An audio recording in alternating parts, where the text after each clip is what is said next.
ഭിന്നശേഷി അധ്യാപക സംവരണത്തിൽ നിയമസഭയിൽ വിദ്യാഭ്യാസ വകുപ്പ് മന്ത്രി വി ശിവൻകുട്ടി പ്രത്യേക പ്രസ്താവന നടത്തി. ചട്ടം 300 പ്രകാരമാണ് മന്ത്രി സർക്കാരിന്റെ നിലപാട് വിശദീകരിച്ചത്. NSSന് അനുകൂലമായ വിധി എല്ലാ മാനേജ്മെന്റുകൾക്കും ബാധകമാക്കാൻ സർക്കാർ സുപ്രീം കോടതിയെ സമീപിച്ചുവെന്ന് മന്ത്രി അറിയിച്ചു.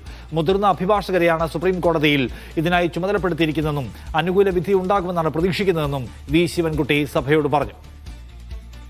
1995 personal with disabilities act section 33 പ്രകാരം കാഴ്ച പരിമിതർ, ശ്രവണ പരിമിതർ, ചലനശേഷി പരിമിതർ, സെറിബ്രൽ പാൾസി എന്നീ വിഭാഗത്തിലായി 3% ഭിന്നശേഷി സംവരണം പാലിച്ച് എല്ലാ എസ്റ്റാബ്ലിഷ്മെന്റുകൾക്കും നിയമനം നൽകേണ്ടതായിട്ടുണ്ട്.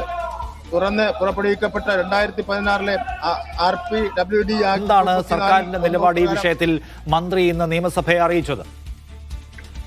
നിഷാദ്, കാര്യമായ കാര്യങ്ങളൊന്നും പ്രസ്താവനയിൽ ഉണ്ടായിരുന്നില്ല. നേരത്തെ തന്നെ മന്ത്രിയും വിദ്യാഭ്യാസ വകുപ്പും വ്യക്തമാക്കിയ കാര്യങ്ങൾ അത് ചട്ടം 300 പ്രകാരമുള്ള പ്രസ്താവനയായി നിയമസഭയിൽ വിദ്യാഭ്യാസ മന്ത്രി വി ശിവൻകുട്ടി അവതരിപ്പിക്കുകയാണ് ചെയ്തത്. അതിൽ പറയുന്നത് നിലവിൽ NSS വാങ്ങിയിരിക്കുന്ന വിധി അത് സുപ്രീം കോടതിയിൽ നിന്ന് ലഭിച്ചതാണ്. മറ്റ് മാനേജ്മെന്റുകൾക്ക് ആ വിധി ബാധകമാകില്ല എന്നുള്ളത് സുപ്രീം കോടതി തന്നെ വ്യക്തമാക്കിയിട്ടുള്ളതാണ്. അതുകൊണ്ട് തന്നെ അക്കാര്യത്തിൽ മറ്റ് മാനേജ്മെന്റുകൾക്ക് നിയമനം നടത്താൻ കഴിയാത്തത് ആ സുപ്രീം കോടതിയുടെ വിധിയുടെ പശ്ചാത്തലത്തിലാണ്.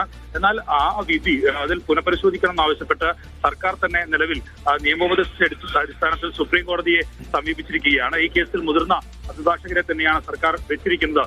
അതുകൊണ്ട് തന്നെ അതിൽ എല്ലാ മാനേജ്മെന്റുകൾക്കും വിധി ബാധകമാകുന്ന നിലയിൽ ഉള്ള വിധി കൂടി പുനഃപരിശോധന കൂടി സുപ്രീം കോടതിയുടെ ഭാഗത്തുനിന്ന് ഉണ്ടാകുമെന്ന് പ്രതീക്ഷിക്കുകയാണ് എന്നുള്ളതാണ് പ്രസ്താവനയിൽ വ്യക്തമാക്കുന്നത്. പ്രസ്താവന അവതരിപ്പിക്കാനുള്ള പ്രധാന കാരണം അതായത് ക്രൈസ്തവ മാനേജ്മെന്റുകൾ ഉൾപ്പെടെ സർക്കാരിനെതിരെ എയ്ഡഡ് ഭിന്നശേഷി നിയമനവുമായി ബന്ധപ്പെട്ട് വലിയ തരത്തിലുള്ള പ്രതിഷേധവും ഒപ്പം തന്നെ വിമർശനവും ഉയർത്തുന്ന സാഹചര്യം ഉണ്ടായിരുന്നു. ഏറ്റവും അവസാനം കഴിഞ്ഞ ദിവസങ്ങളിൽ തന്നെ അത്തരം പ്രതിഷേധങ്ങൾ ഉണ്ടാവുകയും ചെയ്തതാണ്. ഈ ഒരു പശ്ചാത്തലത്തിലാണ് ഒരു ചട്ടം 300 പ്രകാരമുള്ള പ്രസ്താവനയായി നിയമസഭയിൽ തന്നെ അതൊരു രേഖയാക്കി മാറ്റാനുള്ള വിവരങ്ങൾ നൽകിയത്. ഭിന്നശേഷി നിയമനവുമായി ബന്ധപ്പെട്ട് NSS സുപ്രീം കോടതിയിൽ പോയി ഒരു ഇളവ് നേടിയിരുന്നു. ആ ഇളവ് മറ്റ് സ്ഥാപനങ്ങൾക്കും ബാധകമാണെന്ന് മറ്റുള്ളവർ വാദിക്കുന്നു. പക്ഷേ കോടതി അക്കാര്യത്തിൽ വ്യക്തത വരുത്തിയിട്ടുള്ളത് കൊണ്ട് സർക്കാർ കോടതിയിൽ പോയിരിക്കുകയാണ്. ഭിന്നശേഷി നിയമനത്തിന്റെ